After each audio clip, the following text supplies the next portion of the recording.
저는 북가주 선교단에서 현장 사역을 하고 있는 김정기 목사고요. 오늘 장애인 신학 세미나에 함께 이렇게 나눔의 시간에 초청해 주셔서 감사합니다.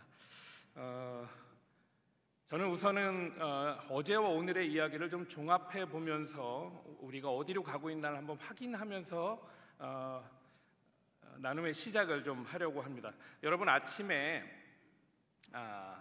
우리 사랑하는 이재석 교수님께서 장애인을 바라보는 하나님의 시각을 구약적인 시각에서 나타나는 중요한 구절이 있었다고 했습니다. 혹시 기억나세요? 이사야서 보면서 이상하시지 않으셨어요? 네, 아마 미스커뮤니케이션이 좀 있었던 것 같은데, 구절은 사실은 34장이 아니라 35장에 있는 말씀이었습니다.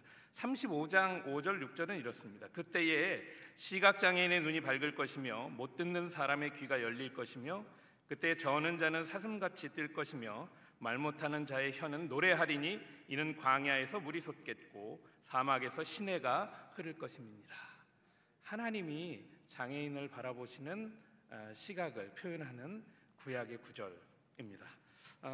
우리 이재석 교수님께서는 바닷물 중에 3%의 소금 때문에 바닷물을 소금물이라고 부르듯이 구약과 신약 성경의 장애 구절이 성경을 장애인을 말하는 책이라고 부를 만큼 충분한 구절이 있었음을 증명해 주셨습니다. 그리고 사랑하는 우리 정승원 교수님께서는 하나님의 다스림을 인정하는 교회가 하나님의 나라인데 장소가 아니라 다스림이라고 하셨죠. 그래서 장애인을 향한 하나님의 다스림은 하나님의 사랑의 증거로 우리에게 주어져 있다라고 또 정리해 주셨습니다. 그리고 저와 장영준 목사님은 현장 사역자입니다. 그래서 그 이론과 신학이 어떻게 현장에서 진행되고 있는지를 보고 드리는 차원에서 지금 함께 하고 있음을 먼저 소개해 드립니다. 그래서 저는 관점을 조금 달리해서 현장 사역자의 입장에서, 장애인의 입장에서, 혹은 장애인의 가족의 입장에서 하나님의 나라를 바라보려고 합니다. 그래서 우리 교회 안에 우리가 서로 하나님의 나라를 세우려고 하고 있는 하나님의 제자, 예수님의 제자인 우리가 조금 다르게 바라보고 있는 그 갭이 있으면 조금 줄여볼 수 있는 시간이 되지 않을까 하는 기대를 갖고 있습니다. 여러분, 장애인은 사회적인 약속 가운데에 불려지는 것입니다. 무슨 말이냐 하면 모든 나라의 장애인은 그 분류가 다 다릅니다. 사회적 약속 안에서 장애인을 규정하고 있기 때문입니다. 그래서 우리 이재석 교수님께서는 덴마크의 이야기를 예로 들여주셨잖아요. 덴마크에서는 자신의 나라의 언어를 구사할 수 없는 외국인들은 사회적 약자로 보호하기 위해서 장애인으로 구별했다는 거예요. 여러분, 이민 오신 지 얼마나 되셨는지 제가 잘 모르겠습니다. 그러나 수세월이 지나는 동안 말이 편하시던가요? 주문할 때도 자꾸 다른 거 음식 갖고 올 때마다 막 짜증이 나지 않습니까? 여러분이 지금 덴마크 사람이라면 지금 여러분도 자동차에 그 장애인 편말을 다룰 수 있는 장애인으로 보호받을 수 있다는 것이죠. 그래서 오늘 장애인 신학을 함께 생각해 보고자 했는데요, 좀 두 부분으로 한번 생각해 봤으면 좋겠습니다. 장애인은 누구인가 하고 신학은 무엇인가예요. 장애인은 지금까지 이야기했듯이 우리가 사회적인 범주 안에서 사회적 약속으로 구분하고 있습니다. 그런데 장애인 신학은요, 성경의 관점에서 장애인을 어떻게 바라보는지를 보는 것이 장애인 신학일 거예요. 여러분, 신학이 무엇입니까? 신학은 구분으로 보면 보통 성경 신학으로 구약 신학, 신약 신학 하고요, 역사를 이야기하는 역사 신학, 그리고 교리를 이야기하는 조직 신학, 그리고 교회의 모든 실천적인 삶을 보여주는 실천 신학, 이렇게 다섯 부분으로 구분하는 것이 신학인데, 사실 신학이라고 하는 그 정의의 그 근본은 하나님의 관점으로 보는 것이 정확할 것 같아요. 하나님의 관점으로 성경을 무엇으로 봅니까? 하나님의 말씀으로. 하나님의 관점으로 교회를 무엇으로 봅니까? 하나님의 나라로. 이렇게 하나님의 관점으로 보는 것이 신학이라고 한다면, 장애인 신학은 아마도 우리가 장애인을 보는 사회적 관점이 아니라 누가 보시는 것? 네, 하나님이 보시는 것. 리스판스가 없다고 했었는데 정말 그런 것 같아요. 괜찮습니다. 편안합니다. 현장 사역에 늘 있는 일이기 때문에. 그래서 제가 여러분을 볼 때 누구로 보겠습니까? 할렐루야.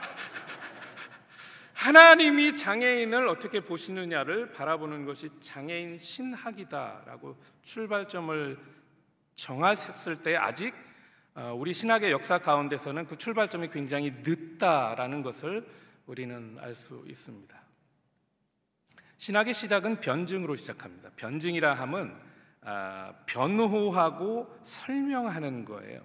그래서 초대교회에서도 성경이 어떻게 우리의 삶을 나타내나, 성경이 어떻게 그리스도의 구주되심을 나타내나, 성경의 관점으로, 즉 하나님의 관점으로 신학을 설명하고요.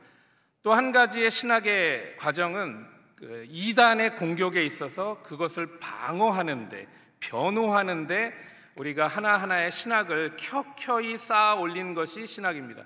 그 신학이 예수님 당시 이후에 2023년 된 거예요.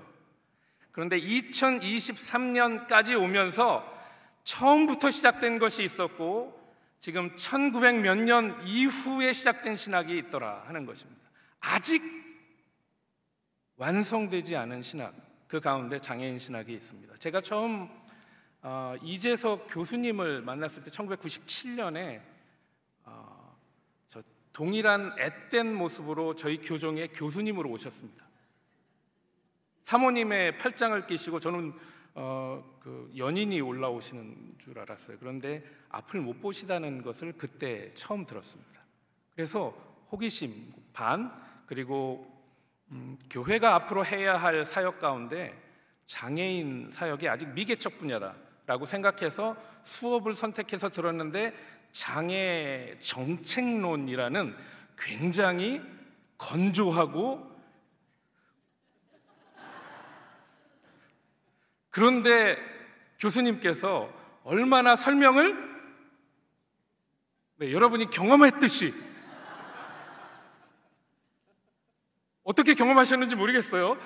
저는 A+를 받았습니다. 그래서 저는 굉장히 열심히 하는 학생이었다고 오해를 했지만, 수년 뒤에 저희 그 동기들 중에 거의 80%가 A+라는 교수님이 성적을 후하게 해주시는 분이었다라는 것은 그 뒤에 몇 년 뒤에 알게 되었는데요.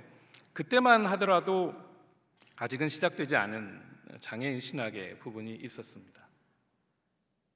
그런데 저의 인연은 거기서 끝나지 않았던 것 같아요. 4학년 때 논문을 써야 되는데 논문의 주제를 잡으라는 겁니다. 그런데 저희 교회에서 장애인, 정신지체 장애인 그 시설을, 봉사를 수년 동안 해왔거든요. 조직신학 교수님의 수업 가운데에서 구원의 서정이라는 과정이 있습니다. 구원의 서정은 구원받기 위해서 사람이 몇 단계의 그 단계를 나누는 것인데, 보통 8단계, 7단계로 나눕니다. 그 가운데 우리가 구원받은 신자라고 여겨질 수 있을 때가 언제냐 보면, 우리가 믿음으로 고백할 때입니다. 그래서 우리 세례문답 받을 때 여러분 뭐 하죠? 그리스도를 구주로 인정하십니까? 뭐 하세요? 아멘. 네. 그래야 그제서야 저희는 세례를 받고 세례 교인이 됩니다. 그런데 저희 총신대가 있는 장로교회에서는 그 세례 문답을 대답하지 못하는 사람은 세례를 주지 않습니다. 세례를 받지 못하면 성찬에 참여하지 못합니다. 장애인의 입장에서 보면 세례를 받지 못해요. You believe in Jesus? Yes 해야 되는데 멍하게 있기 때문에, 그 멍한 게 예스라는 것을 받아들일 수 있는 사회적인 스킬이 없는 교회였기 때문에 그것을 통과를 못 시킵니다. 그래서 장로교회에서는 우리 친구들이 아직 성찬에 참여하지 못합니다. 장애인의 가족의 입장에서 한번 바꿔서 생각해 봅시다. 우리 아이가 성찬식이 열리는 주일에 이 자리에 왔는데 다들 떡을 잡아요. 근데 우리 아이는 못 잡게 합니다. 떡을 먹고 싶기도 했을 거예요. 근데 그 먹고 싶은 만큼의 양은 아니지 않습니까? 솔직히 잔을 들고 싶었을 거예요. 근데 요만큼이면 좀 더 줘야 될 것 같지 않습니까? 근데 참여 못하게 하는 것은 이 가정의 부모님들의 마음 가운데서는 우리 아이는 우리 교회에서 이렇게 이야기하는구나, 얘는 구원받지 못했습니다 라고 이야기하는 모습이었던 거죠. 그래서 저는 그게 부당하다고 생각했습니다. 그리고 신학이 아직 미진한 것이라고 생각했습니다. 그래서 정신지체 장애인의 구원은 과연 무엇인가? 라는 제목을 교목과에 집어넣었더니 저에게 지도 교수님을 세워주셨는데 그때 만난 분이 누구요? 그래서 제가 지금 지도 교수님 앞에서 떨리는 마음으로 지금 강의를 해야 됩니다. 그래서 지금 스크립트하고 전혀 다르게 가고 있을 거예요. 죄송합니다. 다시 돌아오겠습니다. 오늘 하나님의 나라와 장애인 선교라고 제목을 붙였는데요. 저는 저 하나님의 나라를 좀 바꾸고 싶습니다. 뭐라고요? 교회와 장애인 선교라고요. 왜냐하면 교회는 하나님의 다스림이 미치는 곳, 하나님의 다스림을 살아가는 사람들의 공동체이기 때문입니다. 그래서 오늘 이 주제와 결론을 미리 말씀드립니다. 제가 30분까지거든요.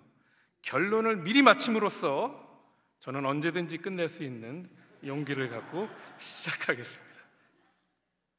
결론을 이야기한다면 여러분, 장애인에게도 복음이 필요하고 하나님 나라로 살아가야 한다는 것입니다. 다시 한번 말할까요? 장애인에게도 복음이 필요하고요, 장애인도 하나님의 나라로 살아갈 수 있어야 한다는 것입니다. 어디에서요? 어디 교회?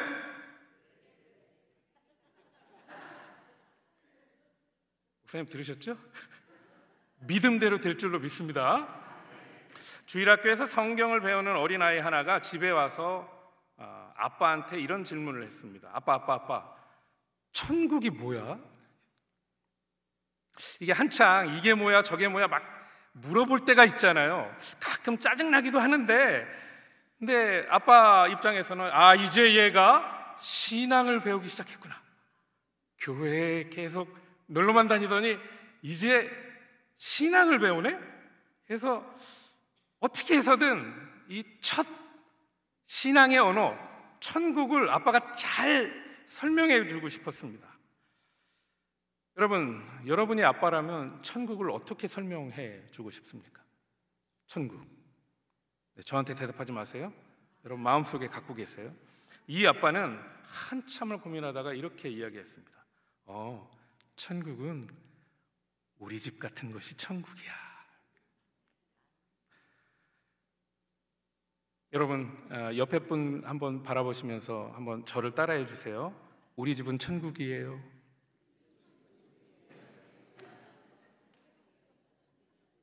진짜예요? 한번 놀러 가 보세요. 아빠의 대답을 듣고 아이의 표정이 변합니다. 그리고 고민합니다. 그리고 아빠한테 대답한 게 이거예요. 아빠, 나 그러면 천국 안 갈래.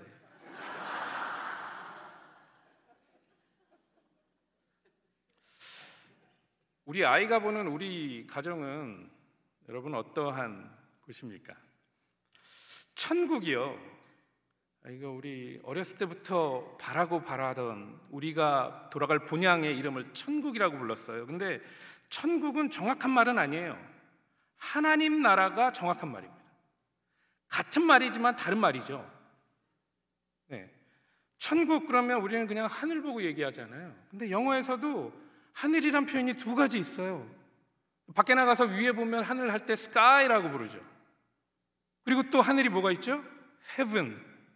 heaven은 어디가 heaven이에요? 하나님이 계신 곳, 거기가 heaven. 여러분, 그런 의미에서 우리 베델교회는 sky입니까? heaven입니까? 믿음대로 되시기를 바랍니다.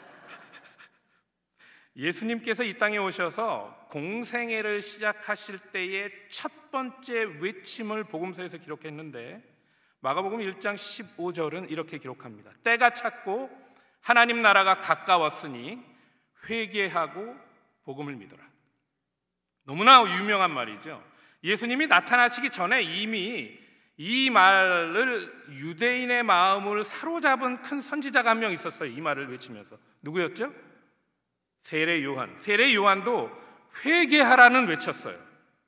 그런데 그 요한의 물 세례를 받은 예수님께서 요한의 외침에 덧붙여서 회개하고 복음을 믿으라라는 새로운 질서를 이야기하시는데, 그 근거로 무엇을 이야기하셨냐? 하나님의 나라가 가까웠다는 거죠. 예수님이 바라본 이 회개와 복음과 믿음, 그 근거가 바로 예수님이 바라보시는 하나님의 나라였다는 거예요. 예수님이 지금 저와 여러분을 바라보시면서 말씀하고 싶은 것이 있을까 생각해 보면 아마 바로 이것이었을 것입니다. 하나님의 나라. 여러분, 복음은 무엇입니까? 그런 의미에서 복음은 하나님 나라 복음이에요. 복음을 설명하는 유일한 것이 있다면 하나님의 나라가 그 복음일 것입니다. 그래서 예수님은 이후에 모든 말씀에 복음을 증거하실 때 하나님 나라라는 말을 빼놓지 않고 사용하셨어요. 첫 갈릴리 사역에서 한번 보시죠. 마태복음 4장 23절에 예수께서 온 갈릴리에 두루 다니사 그들 회당에서 가르치시며 무슨 복음이요? 복음을 전하셨는데 천국 복음이라고 전파하셨대요.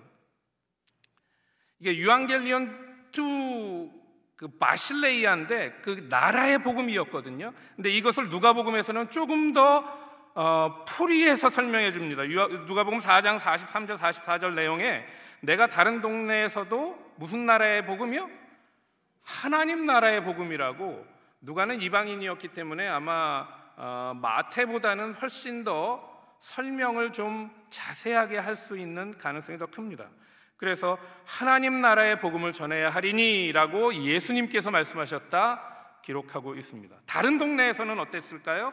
누가복음 8장 1절에 가보면 그 후에 예수께서 각 성과 마을에 두루 다니시며 또요 하나님 나라를 선포하셨다. 그리고 그 복음을 전했다.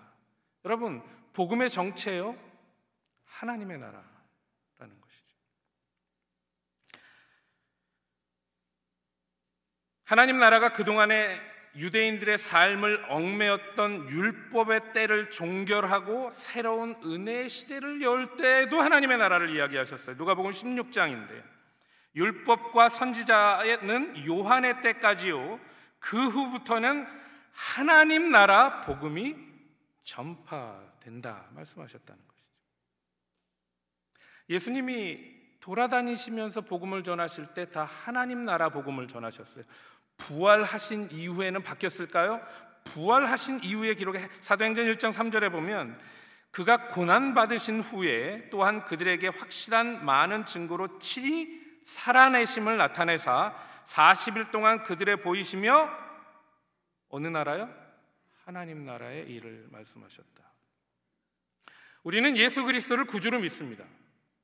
예수님의 존재 자체를 믿는 것은 우리 구원의 길임을 확실히 믿습니다. 그런데 예수님이 우리에게 보여주고 싶었던 것이 있었어요. 예수님은 우리에게 이것을 보라고 손가락으로 가르치시는 그 끝에 무엇이 있었느냐? 우리는 하나님 나라를 바라보아야 한다라는 예수님을 믿는 사람들이라는 것입니다. 그래서 예수님의 제자들은 그렇게 초점 맞추어서 살았습니다. 사도행전의 기록은 그 면면을 보여줍니다. 사도행전 19장 8절에요 8장 12절에 예수님의 제자 빌립이 하나님 나라와 및 예수 그리스도의 이름에 관하여 전도했다. 예수를 전도할 뿐만이 아니라 예수님이 그렇게 귀하게 여겼던 그 손끝에 있는 우리가 바라보아야 할 것 뭐요? 하나님의 나라를 잊지 않고 전했다는 것이죠. 사도 바울도 예수를 다메섹 도상에서 빛으로 만나서 예수님의 그 가르침을 기억하면서 19장 8절에 이렇게 얘기합니다. 바울이 회당에 들어가서 석 달 동안 담대히 무엇을 전했어요? 하나님 나라를 전했다는 것이죠. 여러분, 예수님의 제자들 그리고 사도들의 복음, 그 핵심을 단순하게 말하면 무엇이 남습니까? 하나님의 나라. 그런 의미에서 예수의 제자로 살아야 할 우리 베델교회, 교회를 향한 예수님의 명령은 하나님의 나라를 전하는 것입니다. 마태복음 28장에 있는 이 대위임령은 제자를 삼아서 세례를 베풀고 가르쳐 지키게 하라. 단순한 이 행동이 가리키는 바는 어떻게 살라고요? 하나님의 나라로 살아가라. 내가 지금 미국 시민권이든 한국 영주권이든 상관없이 우리의 시민권은 하나님 나라의 시민권이다. 그런 의미에서 당당하게 하나님 나라의 패스포트를 가지고 어디를 가서든 당신 친분이 뭐요? 할 때 나 장로요, 나 집사요, 나 목사요, 이게 아니라요, 나 하나님 나라요. 이렇게 살아가라고 하시는 것이 복음의 핵심이라는 것이죠.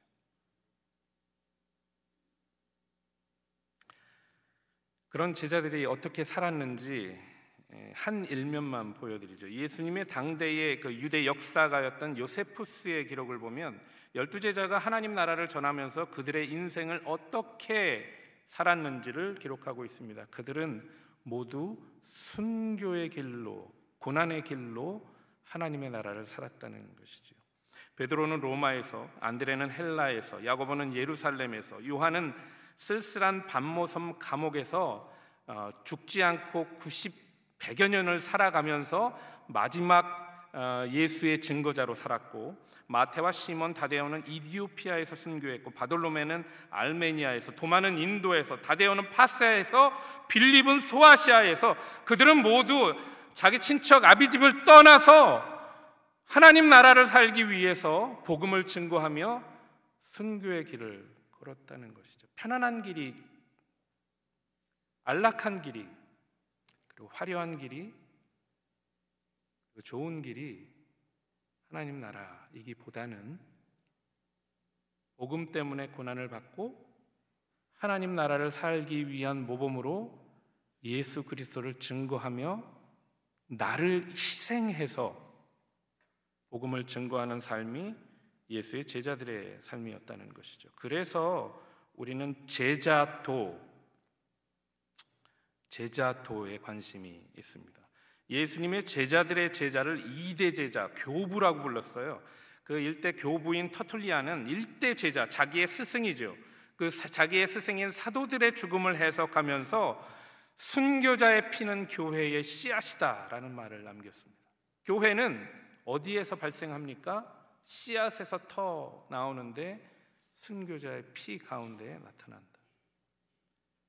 희생과 사랑과 섬김과 나눔 가운데 나타난다 라는 것이 현대 해석으로 정확하지 않을까 싶습니다. 사랑하는 성도님들, 우리는 우리 베델교회에서 무엇을 보고 살고 계십니까? 하나님 나라를 살아가고 자기를 죽여서 썩어지는 날마다의 순교를 살아가는, 서로를 바라보는 우리 베델교회 되시기를 주의 이름으로 축원합니다. 순교는 제자들만 한 것이 아니었죠. 순교의 모범을 보이신 분이 먼저 계셨습니다. 누구셨습니까? 우리 주 예수 그리스도께서도 저와 여러분을 위해서 순교의 길을 걸으셨어요. 여러분, 예수의 제자로 자처하시는 우리 모두가 하나님 나라가 되어야 한다면 여러분의 길이 어떠해야 하는지 돌아보는 시간이 될 수 있기를 바랍니다. 그런 의미에서 우리 교회는 하나님 나라를 살아가는 사람들의 공동체다라고 이야기해도 과언은 아닐 것입니다. 그 공동체를 살아갈 때에 우리가 어떻게 하면 균형 잡힌 이 제자도를 실천해 나가는데 우리 교회가 잘 하고 있는지, 어느 영역이 모자른지, 어느 영역에 부족함이 있는지, 어떤 것을 잘하고 있는지 어떤 기준점이 필요할 텐데요. 그 기준점을 저희 또 선생님의 모델을 좀 가지고 와서 여러분에게 소개하고 싶습니다. 1999년에 9월 15일에 텍사스 포트워스라는 지역의 웨지우드 배프티스트 처치에 총기를 든 청년 하나가 교회 본당에 들어와서 총기를 난사한 사건이 있습니다.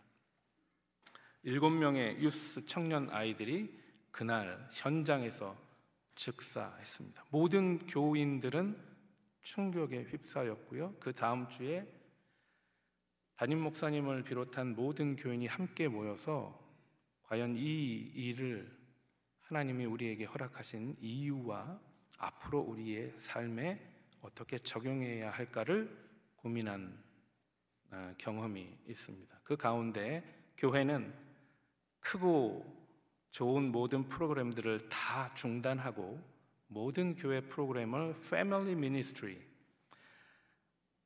현장에 있는 예배에 모든 가족들이 함께 참여해서 아이들과 부모님들이 함께 예수님 안에서 서로 성장하는 것을 역동적으로 함께 나눌 수 있는 패밀리 미니스트리로 변화해서 그 다음에 놀라운 부흥의 역사를 이루어 나간 교회였습니다. 그 가운데에 저희 선생님이신 닥터 크리스 셜리 교수님께서 계셨는데 청년 성인 제자도를 가르치시면서 그들의 모델 가운데 교회는 이 모델을 통해서 하나님 앞에 건강함으로 나아가야겠다 해서 제시했던 것이 다음과 같은 저의 그 강의 안에 몇 가지로 실려 있는 예수님의 제자의 공동체의 모델입니다. 첫 번째로 예수님의 제자의 공동체에서는 분명한 패러다임을 가지고 교회의 사역이 이루어져야 한다는 것입니다.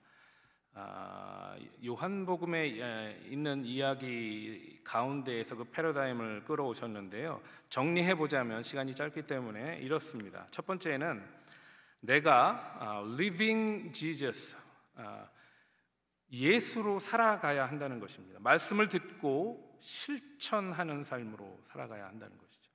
예수로 살아간다는 것은 예수의 말씀을 내 마음 깊이 깨닫고 그리고 감사합니다 기도하고 집에 가서 마음대로 사는 것이 아니라 여러분 큐티 하듯이 하루에 한 가지씩 그 말씀 앞에 내 삶을 변화시켜 나가는 과정 가운데 진짜 예수님이라면 어떻게 했을까?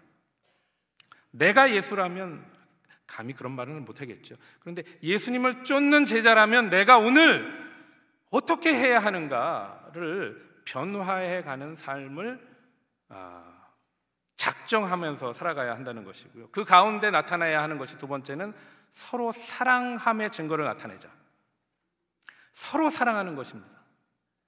우리 권사님들 식당에서 일하시다 보면 여러분 교회에서 제일 위험한 곳이 어디입니까? 식당입니다. 왜요? 그 칼이 있잖아요. 다른 뜻이 아닙니다. 그런데 가끔 이제 좀 분쟁이 있는 게 여러분 음식을 좀 맛있게 해야 되잖아요. 그렇죠? 그러면 MSG를 써야 됩니까? 말아야 됩니까? 자, 이런 거 가지고도 이제 좀 나눠집니다. 어르신들의 입맛, 여러분 우리 평생 그 맛있는 걸 먹었는데 다 그 무슨 뭐 때문이에요? 미원, 다시다. 이거 들어가야 맛있거든요. 맛있게 해드려야 되는데 우리 교인들 와서 맛있게 밥 먹어야 되는데 국에 그 한 숟갈만 넣으면 되는데 그걸 젊은 집사님들이 늑대같이 달려와갖고 권사님 그거 안 돼요. 그거 먹으면 큰일 나요. 이거 한마디 했단 말이죠. 그러면 여러분 무국을 끓이는데 칼 가지고 어떻게 하세요, 권사님들이? 요즘 젊은 것들은 하면서 저쪽 끝에서는 우리 젊은 집사님들 뭐라고 해서 권사님은 아무것도 모르시면서 그 무 집어넣은 국 드신 분들 어떻게 될게요?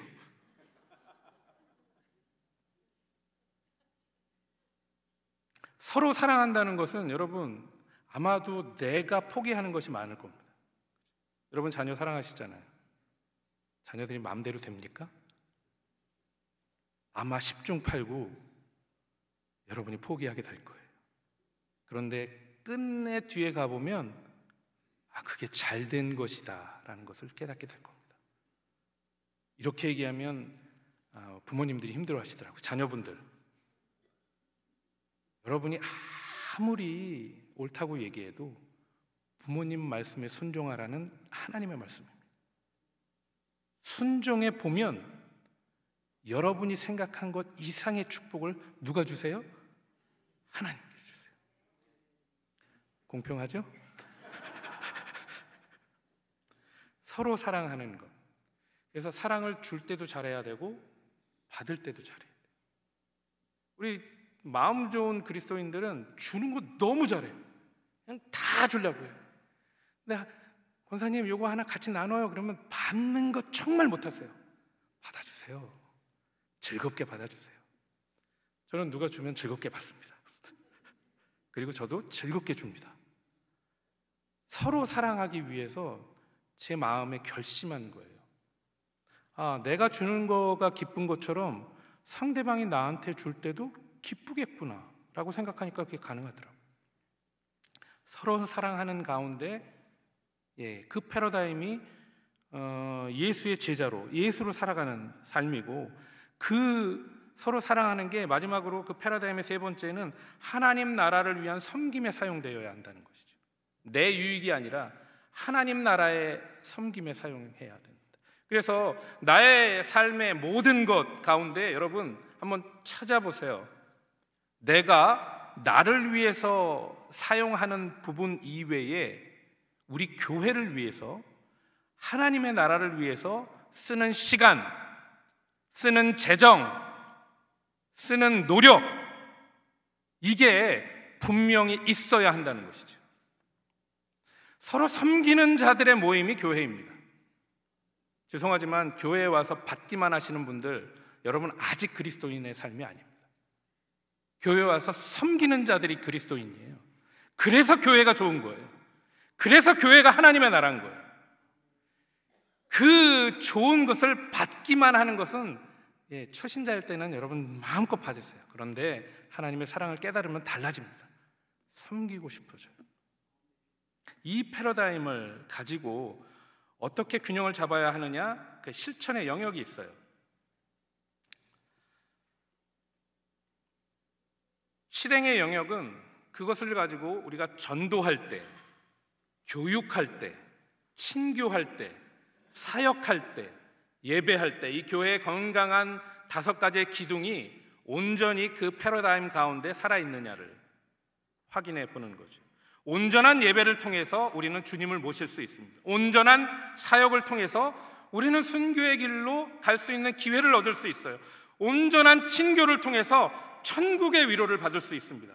온전한 교육을 통해서 우리는 주님의 제자인지 아닌지를 확인할 수 있습니다. 그리고 온전한 전도를 통해서 주님의 명령을 따라 하나님의 나라를 확장해 나갈 수 있다는 것이죠. 여러분뿐만이 아니라 장애인들도 이 제자도를 실천할 수 있어야 한다는 것이죠. 그래서 이 실행 영역이 건강하게 설정될 때 그럼 열매로, 프로덕트로 무엇이 나오느냐, 어느 필드에서 이 영역이 나와야 되느냐. 첫 번째는 가정에서요. 가정에서 여러분 온전한 전도도 있어야 되고요, 온전한 교육도 있어야 되고요, 온전한 친교도 있어야 되고, 가정에서도 사역되어야 합니다. 가정에서 예배 있어야 하고요. 그게 제자도를 실천하는 가정이라는 거죠. 두 번째는 우리 개인 간의 관계 안에서도 나타나야 한다는 것입니다. 이 제자도는 소그룹 관계에서, 대그룹 관계에서, 우리 교회의 많은 그룹들 가운데 이 패러다임과 이 실천의 영역들이 나타나야 제자도를 실천하는 하나님의 나라라는 것이죠. 그리고 마지막으로 제일 중요한 거예요. 우리 교회라는 공동체 안에서 온전한 전도와 온전한 교육과 온전한 친교와 온전한 사역과 온전한 예배가 필요하다는 것이죠. 자, 이제 마지막으로 넘어갑니다. 그런 의미에서 여러분, 장애인은 제자인가?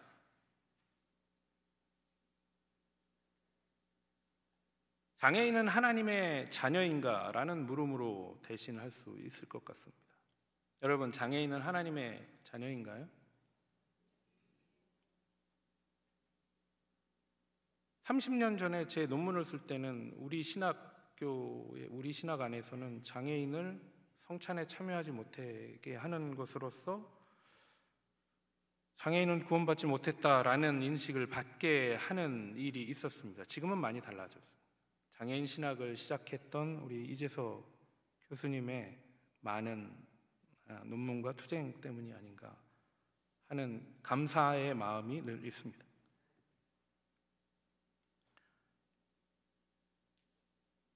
다른 사람 이야기가 아니고요. 저는 장애인 사역을 하는 현장 사역자라고 했잖아요. 교회 가면 사람들의 장애스러움을 봅니다. 말을 해도요, 뭐 이렇게 계속 반복적으로 얘기하는 애 있어요. 한 얘기 또 하고 한 얘기 또 하고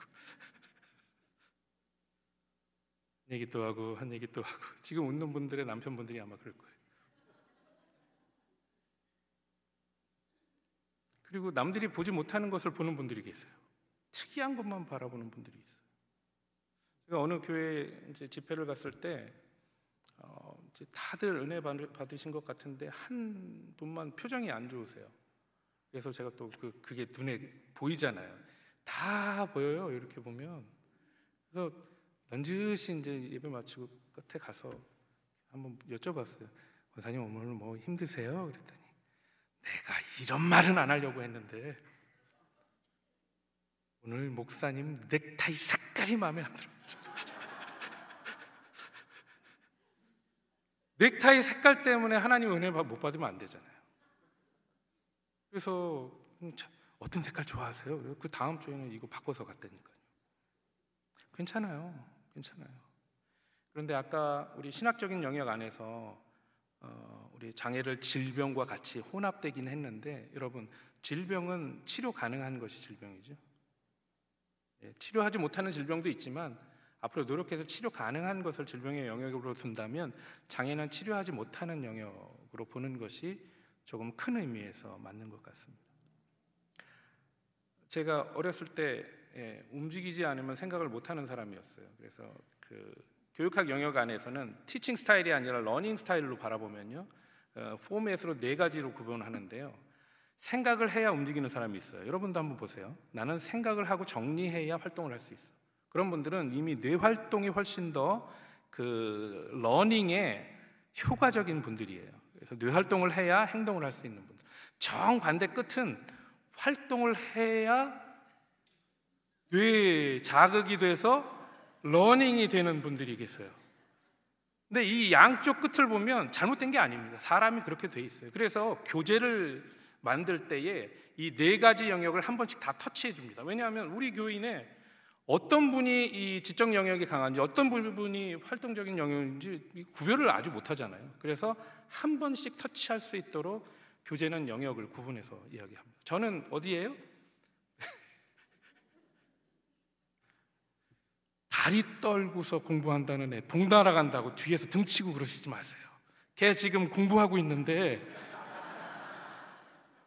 뇌를 자극해서 러닝 활동을 하고 있는데 그거를 이해 못하셔서 복달아 난다느니 하면서 등을 그렇게 많이 때리셨어요. 남의 얘기가 아니고요. 제가 이 공부 끝나고 나서 아버지! 하면서 그랬던 적이 있는데, 다시 돌아와서 여러분, 장애인은 제자인가? 초대교회에 하나님 나라의 장애인들이 있었습니다. 초대교회 예수님의 제자들 뿐만이 아니고 예수님이 부르신 그 가정들이 공동체를 어디에서 했겠습니까? 마태 공동체, 누가 공동체, 요한 공동체, 초대교회 공동체 안에 있었겠죠. 여러분, 장애인은 하나님의 실수인가요? 하나님은 실수하시지 않으십니다. 장애인을 그리고 하나님이 만드셨습니다. 그러면 하나님의 주권적인 역사에 목적이 있어서 만드셨다는 것이죠. 출애굽기 4장에 보면 누가 사람의 입을 지었느냐, 누가 언어 장애인과 청각 장애인과 눈 밝은 자나 시각 장애인이 되게 하였느냐, 나 여호와가 아니뇨.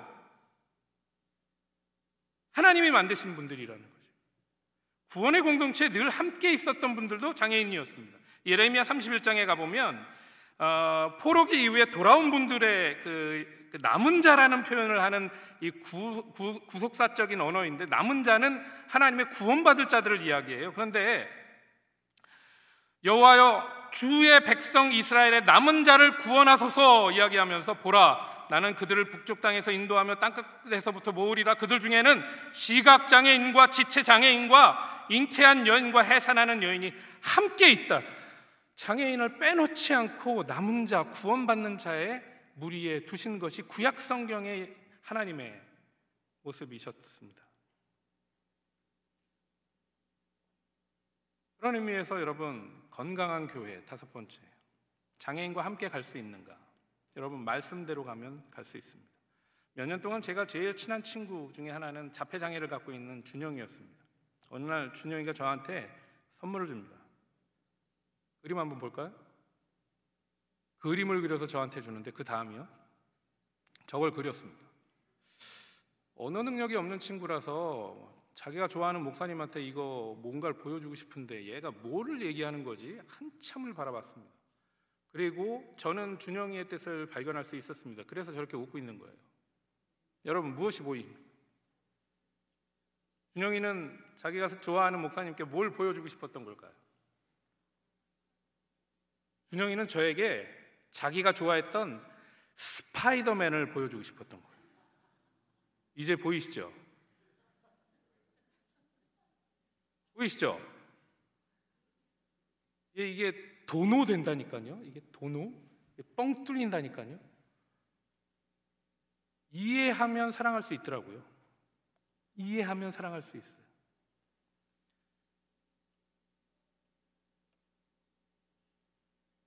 (2분) 남았기 때문에 다 넘어가고, 우리는 결론을 했기 때문에 이제 마지막 끝으로 넘어갑니다.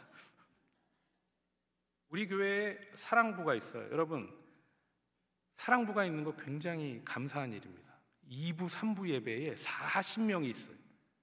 40명이 있다는 것은 여러분, 부모님이 두 분 다 계신다는 걸로 보면 120명의 가족이 우리 장애인 가족이라는 거예요. 형제가 한 명만 더 있어도 160명이 장애인 가족으로 우리와 함께 교제하고 있습니다. 하나님이 이 가족들을 우리가 돌보라고 보내주셨는데요, 플러스 알파로 한번 생각해 봅시다. 하나님의 나라의 관점에서 하나님의 나라가 되게 하기 위해서 우리 교회에 보내주셨습니다. 여러분 어떻게 하실 겁니까? 교사 몇 명 세워서 아이솔레이트해서 거기서 그냥 머물라, 이게 하나님의 나라인가요? 여러분, 우리 아이들 이름, 삶의 소통의 언어, 특징만 알아도 여러분 사랑할 수 있습니다. 이해할 수 있습니다. 장애인 가족을 우리 교회의 하나님의 나라로 보내주신 이유는 단순히 돌봄의 차원을 떠나서 함께 살아가는 하나님의 나라가 되기 위함이라고 한다면, 여러분 끊임없이 목장에서 여러분이 이해할 수 있는 과정들이 있으셔야 돼요. 여러분의 자녀들의 유스 부서, 청년 부서에서 장애인을 이해하기 위한 여러 가지 프로그램들이 나타났어야 하는 것입니다. 왜요? 하나님의 나라는 온전한 교제 안에서 이루어지기 때문이죠.